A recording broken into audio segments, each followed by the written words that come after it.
We had a really good strong rain earlier today. The garden got a good deep soaking.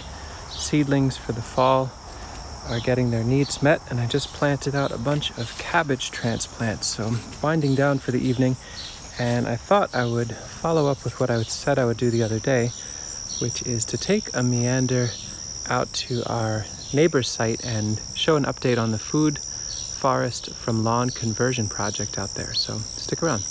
There are a couple nice upgrades. Had a little bit of extra time here or there. I tend to find mid-August somehow has a little bit of a lull in some of the work that needs to be done. So finally made a gate.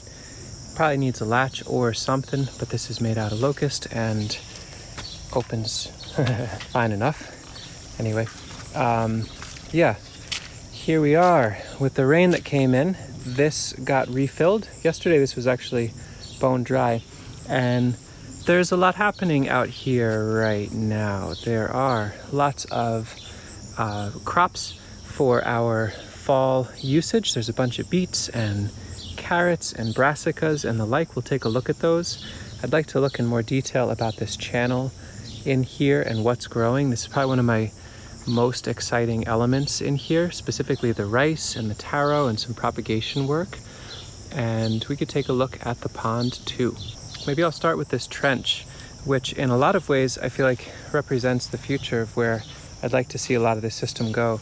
We truly are on a pretty wet slope, and so actually digging down instead of building up and moving towards more aquatic plants really makes sense for our future.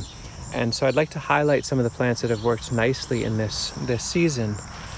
This is a perennial water celery. I've talked about this before. Our chickens absolutely adore this. So this grows in a little pond in our front yard, but I wanted to grow it in somewhere that had a bit of a cleaner water vibe so that we could actually eat it too. And this is also called minari in Korean culture. We haven't actually eaten much of it. The little that I've nibbled is quite nice, but it's very happy here. It's spreading pretty wonderfully. And the calamus that we put in this spring, Calamus acorus, which is a wonderful perennial native wetland medicine plant, is establishing nicely. And we'll check out some of the other spots where the arrowheads are growing. Some of them are actually starting to really flower, and that is very thrilling. And the other day, maybe a month ago now, right after a rain, I went and found a ditch nearby where there was a whole bunch of watercress, and pulled that out and packed in this entire channel. The whole way down is all watercress. So I think within a year or so, we should have a very solid watercress ground cover, which would be a weed suppressant, and also an incredibly nutrient-dense aquatic food for us. We're doing some filler work with some mid-season softwood willow cuttings. It's a little weedy in here, but they're doing their thing. And this actually was the one I did about a month ago, and those from cuttings just stuck in the muck have put on that much growth. So that's been working nicely too. A lot of successes out here, which is relieving. Some vetiver our friend Juan gave. It has not grown much on the top, but he swears that down in Puerto Rico where this grows, there'll be huge roots for us to experiment with in the fall. And taro edo, which this is the first year we've been growing them. They're just starting to really take off. Every few days another leaf unfurls. They're really beautiful.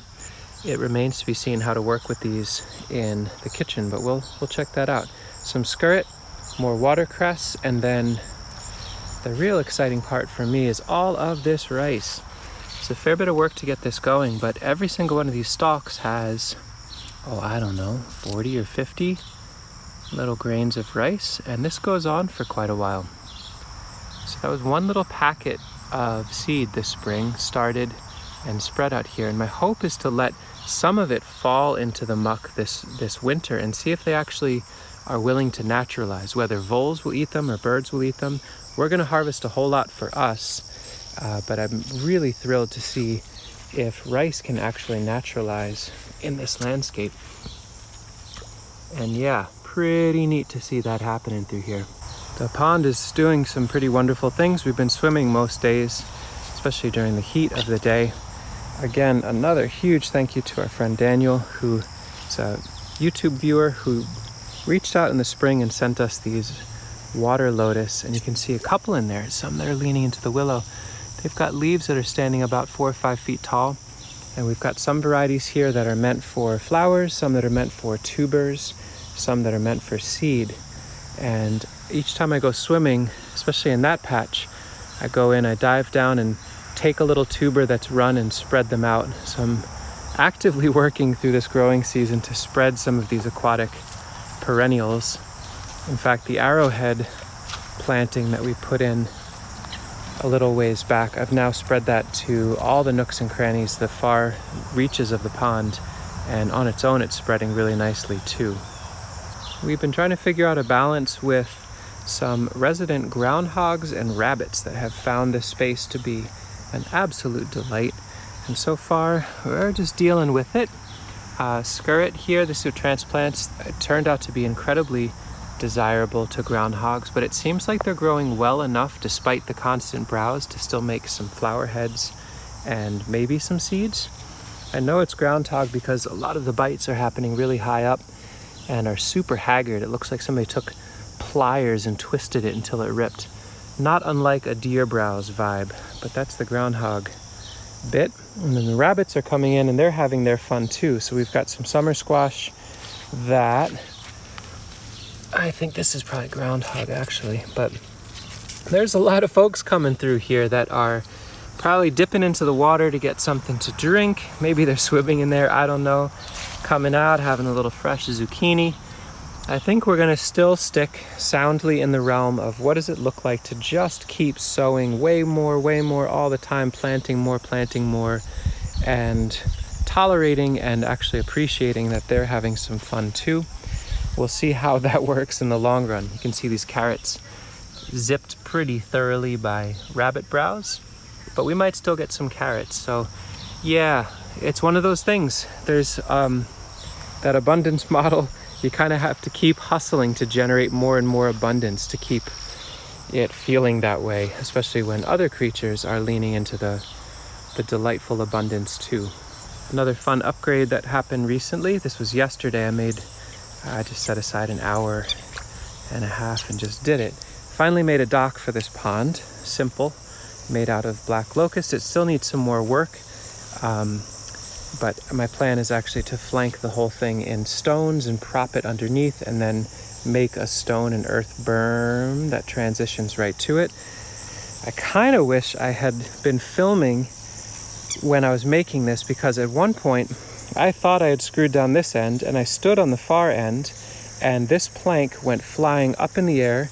I went tumbling right into the pond along with my impact driver. That is now nestled in a bowl full of rice, hopefully to survive and live another day. But man, that would have been a fun viral fail video if you had seen me flying in the air with a board slapping down next to me and a pretty expensive tool going in the water with me. But here we are. We've got the beginnings of this dock, and I did a big old fat cannonball into there yesterday, and that was a pleasure. Slowly making upgrades to have this pond be more comfortable for folks, and this is just big enough. It's 6.5 feet long, so our neighbor can lay on there and bathe in the sun if he wants. Sasha can definitely fit on there comfortably, and I can take a running leap into the water, so everybody's needs get met. You can see lots of little water creatures skittling about on there. The frog life has been really solid in here. Dragonflies are starting to establish more and more. The cattails, whether I like it or not, are really coming in. I didn't sow any of these. And so at some point I think we'll start to intervene and maybe pull some of the cattails, harvest them for food, or maybe use them as a mulch or a green manure in the high tunnel or in these areas. But what I'm getting at is it feels like the ecology, the health and the balance of this pond is starting to deepen, and that feels very thrilling considering it is only 11 months old. So yeah, overall the space outside here is doing pretty nicely. Lots of competition for the goodies, but we can just couch that in the realm of the idea that we have lots of friends that we're feeding for now. And looking into this high tunnel, we're at an inflection point. Pretty soon we're going to need to start transitioning this towards fall thoughts so that we have good resilient food production coming into this winter. But I'll highlight a few things that are happening. Number one is, again, that wonderful person Daniel not only sent us water lotus and arrowhead, but also sent us fig cuttings. So just so you know, Daniel, things are growing that you sent along. And on this end of the high tunnel, we now have a couple varieties of figs, and some are nestled and tucked in and amongst the annuals. We also have this white sage and 4 different varieties of rosemary. And I'm hoping, if I do things correctly, that we've got good drainage and this entire pathway is completely filled with compost this fall. We button down the scene in here. We can actually keep it warm enough to overwinter marjoram, figs, maybe lemongrass a little bit, a whole bunch of rosemary, some sages, and some other things. That would be very exciting if that were the case. Right now, the tomatoes are just blowing up. We did a harvest of about maybe 30 pounds of tomatoes, maybe 40, a week ago, and they are just cranking in here. So they just keep coming. That same groundhog friend, I think they take a couple nibbles from the zucchini outside and then maybe dip in here for a little fruit refresher. But again, you know, there's enough tomatoes happening that we can absorb that, and hopefully there'll be some sort of predator pressure that maybe consumes them at some point and balances that out. But just the idea of little friends coming in here and having a fun tomato moment feels worthwhile too. We've got the Tulsi in between growing really nicely. We did one thorough harvest the other day, but we need to do more. And we've got a bunch of Malokia that Sasha's growing, which is a really wonderful Egyptian superfood green. There's ashwagandha that's getting hammered by three-lined potato beetle, but they're still growing. And yeah, for the first season, I'm pretty pleased with what's going on. We're still working out the kinks of being able to get water to all these plants, but you'll notice the deep mulch is ever deepening. So we do a thorough water and then we mulch like mad. And that seems to do a pretty nice job of keeping these plants actively growing. And we'll be doing a big lemongrass harvest at some point real soon, with the idea that that'll release that little fig tucked in underneath. So designing some mid-succession arcs of perennial shrub layer for what will be ultimately a Mediterranean mimicry context on our 1,200 foot elevation north-facing slope. This is a long enough video, so I'm going to just show one last area and we'll wrap it up.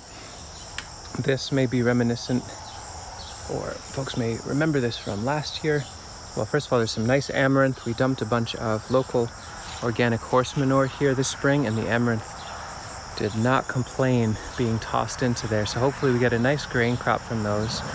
And last April, when we went through and simply plugged in cuttings of elderberry, willow, and currants, definitely did some TLC and some mulching and weeding initially. I think I've mowed through here twice this season just to keep things somewhat manageable, but they are establishing. So the elders are locked in now. They're growing really nicely. A couple of them are starting to make some fruit, but I really expect next year to be the first serious year of production. And the willows are getting thick enough and wild enough that they will, by next year, be soundly in the realm of an on-site mulch source for us. That is the intention of planting 200 some odd willows at 1 foot spacing, is to be able to always come through with pruners, snip them and lay them around a plant that looks dry or around a transplant, or you know, that kind of thing. So the willows are here. They will be a huge biomass boon for this landscape. Maybe they'll feed ruminant animals, or maybe we'll have sheep moving through the landscape to browse and keep the grass mowed. But there you go. So a year in, this is the second growing season here, and it is evolving and deepening and creating a lot of resilience. And again, I'm hoping the takeaway is for those of you that have some neighbors nearby or small community spots nearby, share these videos with them, share ideas with them. What does it look like to kind of buck the norm of ownership and say, hey, what is it? Can we collaborate? Can we take some open mode space or some abandoned space or underutilized space and convert it into something that is beneficial for lots more folks? I suspect by next year we'll be in the realm of enough overabundance in here that we'll be inviting in community folks to be harvesting elderberries, harvesting seaberry. Maybe we'll do a rice threshing party together, or harvest arrowhead, or do a willow basket making. There's just a million opportunities of exquisite community resilience that can come from a space like this that would not be the case if this remained as a mowed lawn. Let us evolve into deeper succession, everyone. Be well. Thank you for watching.